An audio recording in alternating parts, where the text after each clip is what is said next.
Hello.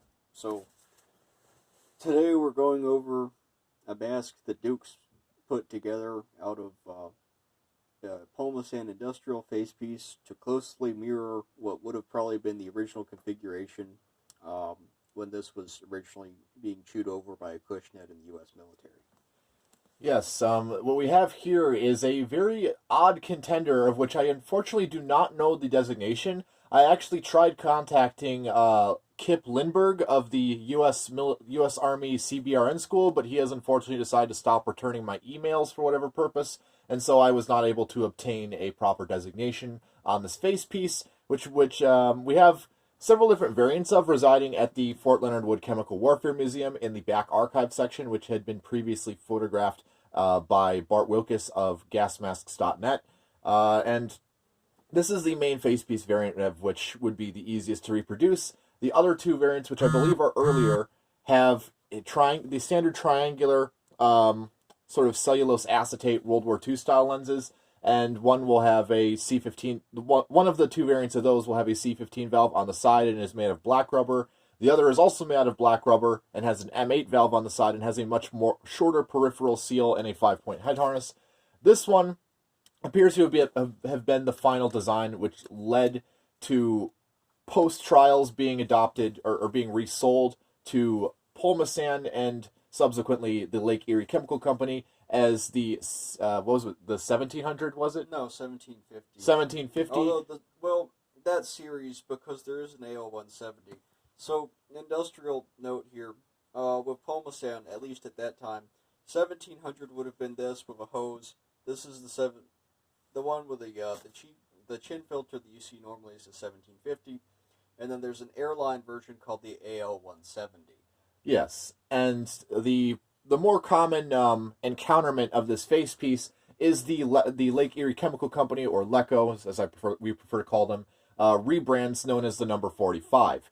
And I should note that I don't know the exact era of when this face piece was developed by Acushnet. I'm fairly confident it was Acushnet, as it has all the signs of their development. And it was a very interesting face piece for what it was originally developed for.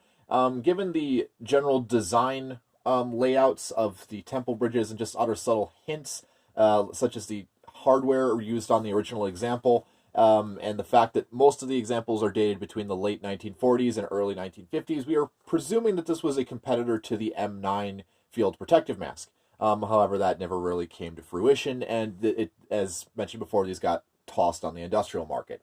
And what I've done here is I've taken a standard LECO number 45, and I've reconfigured it back to a quote-unquote military configuration, and I'll go over the details of what exactly I have done.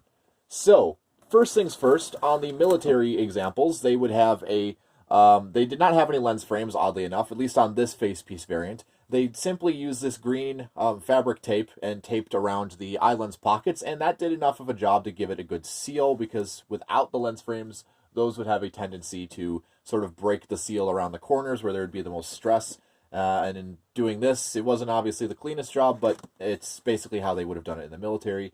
They also wired and taped around the exhale valve, and this is actually one of the very first masks that the U.S. military tested with that used a 40mm inlet assembly. And the original canister that would have been on the original prototype would have been a giant wooden dummy training canister, and I've substituted it with a Hungarian canister, as it is a similar enough paint color to other prototype Acushnet designs of the era, and it just looks like it fits, in my personal opinion. We hope to reproduce a proper wooden training filter in the future, but for right now, this is the best we have. The head harness is basically the same as a M9 style harness, where it has the black harness webbing and black painted rivets, or washers rather. The rivets are brass. They might have been steel on the original, but you can't really get steel rivets anymore for these masks. The nape, it did not have a nape strap, which is interesting because of the doctrine of U.S. Snout or directly mounted canister masks to have a nape strap to prevent the facepiece from sliding around and breaking the seal. This mask, for whatever reason, did not have a nape strap, at least on this variant. And the only other detail to note that is different is that the head harness is a standard C8 style harness, whereas the original example had a much earlier C8 harness where it had a gray fabric head pad with black elastic. That's really all to say externally, unless you have any other details you want to point out for yourself, Moulage. No, that's really it. Um, it is definitely interesting to look at the mask in this configuration. And also, kind of from the side profile, if you have an M9, you can look and see that this actual profile is like the exact same. They're cut identically along the edge. Even as down far to the temple bridges, these little bridges of rubber here that you'll see on older masks, and the purpose of those is because all the attention is being applied right here, and these bridges prevent the webbing or the buckle webbing from sort of jostling around in either direction and falling out of alignment, and this sort of keeps them perfectly straight.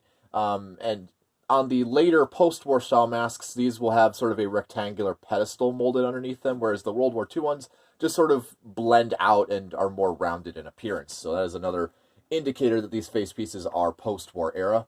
But enough about that. That's really pedantics to you guys. So I will move on to the finer details of the face piece. Not that there's any markings to see, but I thought I'd show off the canister stem assembly, which is actually off of a French ANP M53, which I have painted black. The paint didn't take all that well, but I'm probably going to be repainting this anyways, because on the originals it was more of a gray color.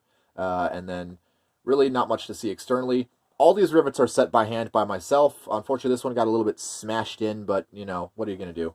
I'll probably replace them at a later date when I have proper equipment to do so, which is probably the reason why the reason I haven't been riveting all of my World War II era masks back together just yet, because I don't have the proper bench dies. But anyways, you can see on the inside of the mask, it is very simple. This is basically how it would be also on a Polmasan 1750 or just 1700 series or a Leco 45, where you have the disc, the M4 Acushnet style valve on the side outlet, and the deflector is very interesting because this is like one of the very few masks the U.S. has adopted with a singular TISO deflector. It's integrally molded, runs up the nose, and then it vents on either side of the lenses in this little vestibule here. A very ingenious design, and I'm really amazed that no other masks kind of use it in our development. But I've kind of rambled on enough for my sake. That's kind of all I have to say on the design. It's a very, very intriguing design, and I'm kind of disappointed that we didn't really give the concept any further thought, because it is quite a remarkable design. It's one of my favorites, and I'm really glad that I own an example in black. Yeah, the black. Have you done a review on that before? I think I might have done a video on the Explorer. I'm not really sure. It's identical to the other ones except for the color. So that's fair. That'd be neat to see sometime on video. But anywho, that's basically it. That's the mystery Acushnet, Snout type service mask face piece. If you have any comments, questions, corrections, or concerns, hopefully they're relevant to this face piece and they